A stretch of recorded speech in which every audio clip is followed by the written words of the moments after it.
ಇಂಥ ವಾರ್ತೆಯನ್ನು ಕೇಳುವುದಕ್ಕಿಂತ ನನ್ನ ಕಿವಿ ಕಿವುಡಾಗಬಾರದಿದೆ. ಶಿವನೇ ಶಿವನೇ, ನನ್ನವರು ಆ ದೇವತೆಗಳನ್ನು ಗೆದ್ದು ದೇವರನ್ನು ಸಂಪಾದಿಸಿಕೊಂಡು ಬರ್ತಾರೆ, ಸಂತೋಷವನ್ನು ನಾವು ಅನುಭವಿಸ್ತೇವೆ ಎನ್ನುವ ಯೋಚನೆ ಮಾಡಿದ್ರೆ ನನ್ನ ಕನಸೆಲ್ಲ ದೂರ ಆಗಿ ಹೋಯಿತಲ್ಲ. ಶಿವನೇ, ಮಣಿದೆಯ ಪತಿಯೇ ಮಣಿದೆಯ. ಆ ದೇವತೆಗಳನ್ನು ಗೆದ್ದಂತ ನಿನಗೆ ಯಕ್ಷನನ್ನು ಗೆಲ್ಲುವುದಕ್ಕೆ ಅಸಾಧ್ಯವಾಗಿ ಹೋಯಿತೆ. ಆ ಯಕ್ಷನ ಮುಂದೆ ನಿನ್ನ ಮನೆಯೆಲ್ಲ ಕುಂದಿ ಹೋಯಿತೆ. ನನ್ನನ್ನು ಬಿಟ್ಟು ದೂರ ಹೋದೆಯ. ನಾನು ಏಕಾಂಗಿ ಆದೆನಲ್ಲ. ನಿನ್ನನ್ನು ಬಿಟ್ಟು ಬದುಕುವಂತ ಸ್ಥಿತಿಯಲ್ಲಿ ನಾನಿಲ್ಲವಲ್ಲಭ. ನಾನು ಸಾಯಿತೇನೆ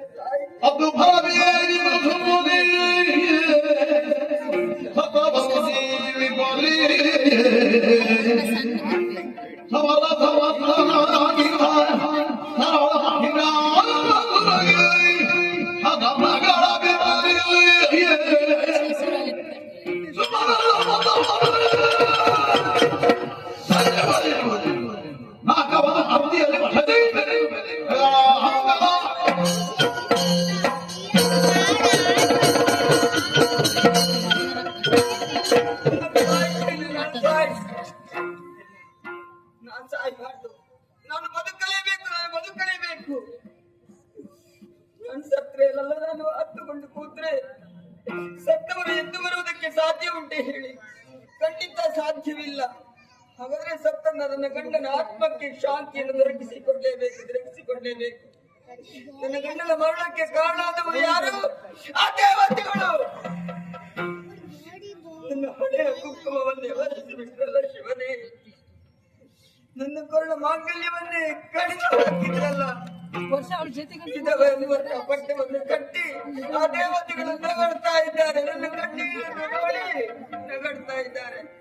ದೇವತೆಗಳೇ, ನಿಮ್ಮ ಕಣ್ಣಲ್ಲಿ ರಸ ಕಣ್ಣೀರನ್ನು ಭರಿಸದೇ ಇದ್ರೆ ನನ್ನ ಹೆಸರು ಮಾಲಿನಿಯಲ್ಲ.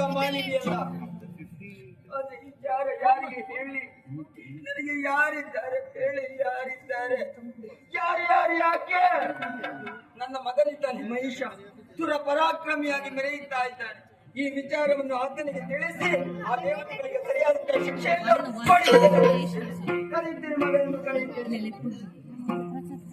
ಮಗನೇ ಮಹಿಷ, ಬಾ ಕಂದ, ಬಾ ಬಾ ಬಾ.